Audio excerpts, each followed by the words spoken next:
There is someone else in this relationship. Who's that? Well, you know that I love you, right? But I have been... It's really hard for me to say this. Go on, just spit it out. I've been with them when I've been going to bed. I've been with them at work. And I've been with them when I occasionally go to the gym. What? You know where this is going. I know it. You know where this is going. This is not a sincere reaction from you at all. Fuck. I know where this is going. Where is it going, Alan? Tell me where it's going. The Audible. Audible, yes. Audible. Audible is the sponsor of the Adventures in Murderland podcast. With over 200,000 titles for you to choose from, Audible is the world's largest online retailer of digital audiobooks. And they're very nice, aren't they, people at Audible? Do you not think? They're lovely. Really lovely. Never met them. But I'm sure they're very nice. To prove how nice they are, they're actually giving every single listener of the Adventures in Murderland podcast a free 30-day trial of Audible. And guys and girls and everyone in the fucking in between, I can't tell you how much I actually can vouch for Audible. We wouldn't tell you this if it wasn't a good deal.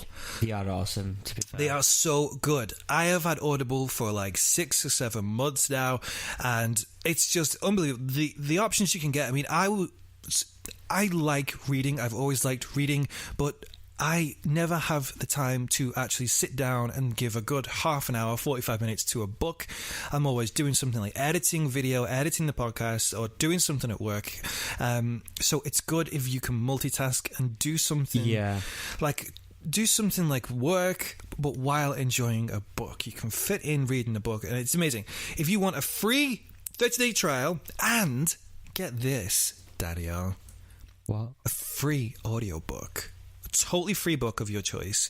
If you want that, go to audibletrial.com/Murderland. Sign up for a free 30-day trial so that they know that we sent you, and claim your free audiobook on us. And remember, the more that you support our sponsors, the more that you indirectly support us. So thank you in advance for doing that.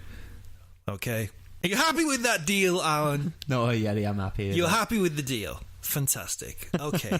Now, back to this monster we're talking about. Well, June 1986 comes around, and Robert encounters a 21-year-old male sex worker and a former acquaintance of his named Todd Stoops at Liberty Memorial Park. Todd and his wife had briefly stayed with Robert in 1984 when they both bumped into each other. Robert invited Todd over for a little meal and a catch-up, little chit-chat and a meal, which isn't, a weird thing, to be fair with you. If you actually live with someone, nothing had ever happened at that point. I could totally see why. Mm-hmm. No red flags there. He agreed and went to his house. Sort of guess what happens next at that point. This guy, Robert, was actually extremely attracted to Todd, and so Robert started working on making Todd his cooperative and incapacitated sex slave. Oh no. Does that sound familiar at all? Not like you've... It sounds like... That sounds as if like I'm accusing you of doing that to me. Which... remember, like, Jeffrey Dahmer, our favourite person to reference, did that as well, right? Very similar. I wonder what... Is something in that, maybe? About the way these guys' sort of psychosis works, maybe? Repressed sexual feelings? I don't think we should go down that route. We're not... Psychologists?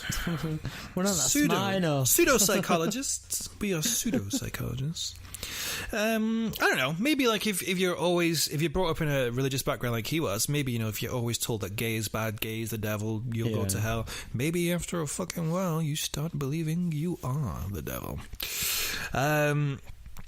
So Todd was kept for 2 weeks, which is obviously so far the longest anyone's been kept. Throughout this time, Robert forced Todd to endure electrical shocks through his closed eyes in an effort to blind him. So very similar again. So did he attach the crocodiles to his eyelids? Yep. So the same way that Dharma sort of drilled the thing in his head, the people's head, and put acid in them to make them like sex zombies. So essentially, he just wanted them to be mindless, brain numb people he could just have sex with whenever he wanted.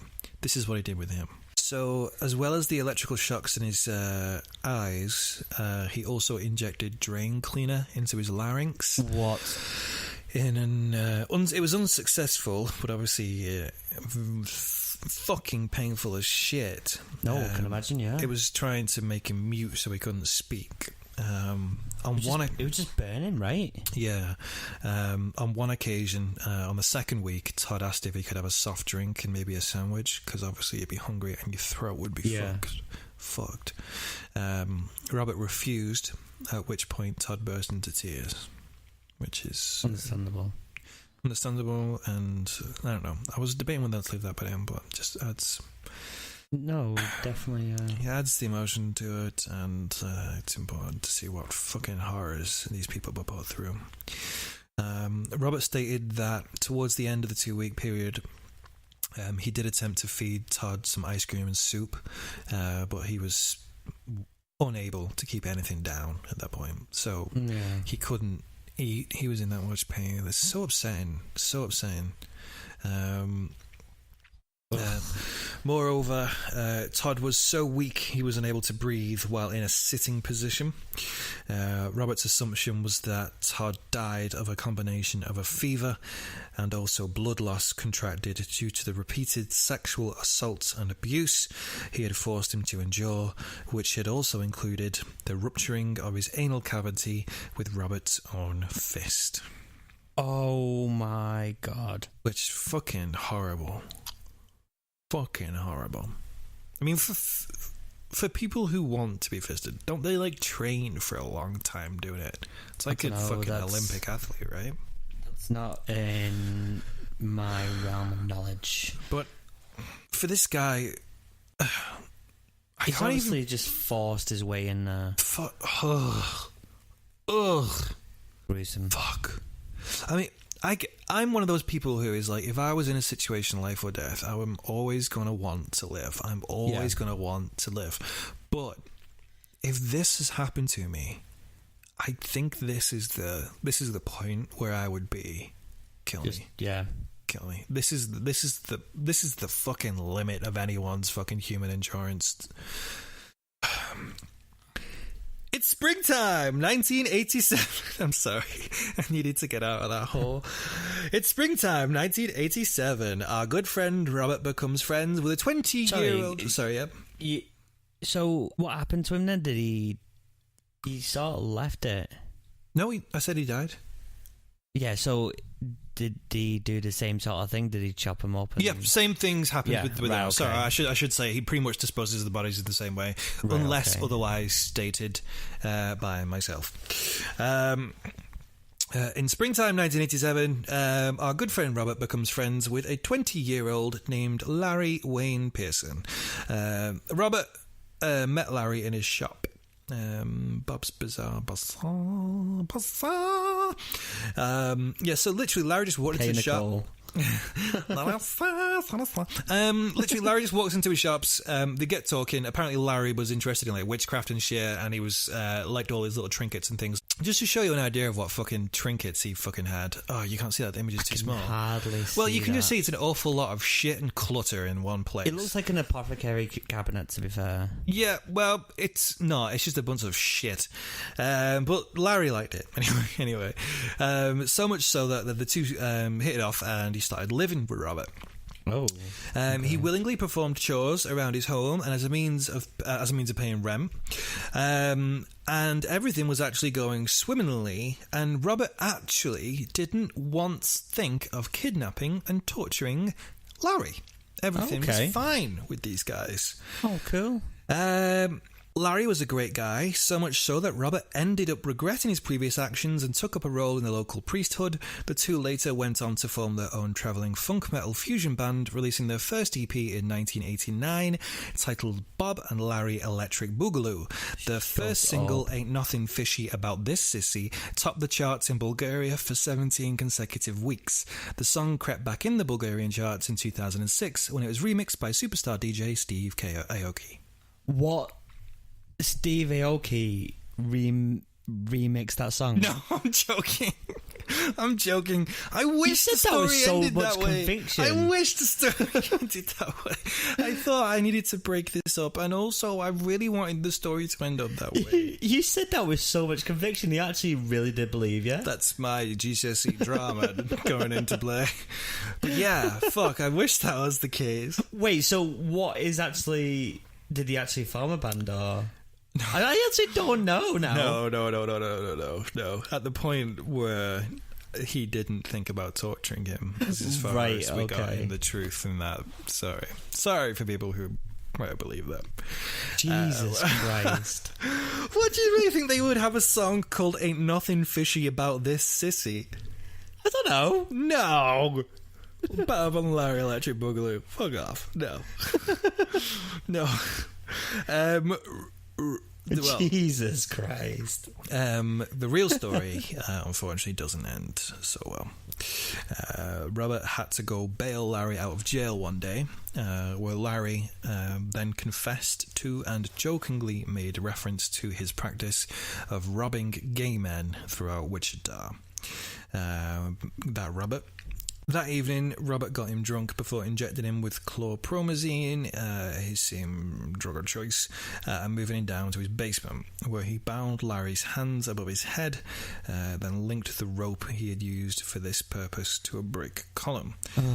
He then also again injected his larynx with drain cleaner, and then he brought down the electric transformer for his usual fucking shit. What a dick. On the 5th day of his captivity, having by this stage endured torture with the electrical shocks, he'd also had several hand bones broken with an iron rod, so that he couldn't use his hands. Robert thought Larry had earned his trust due to his continued cooperation and his sexual and physical abuse. Right, okay.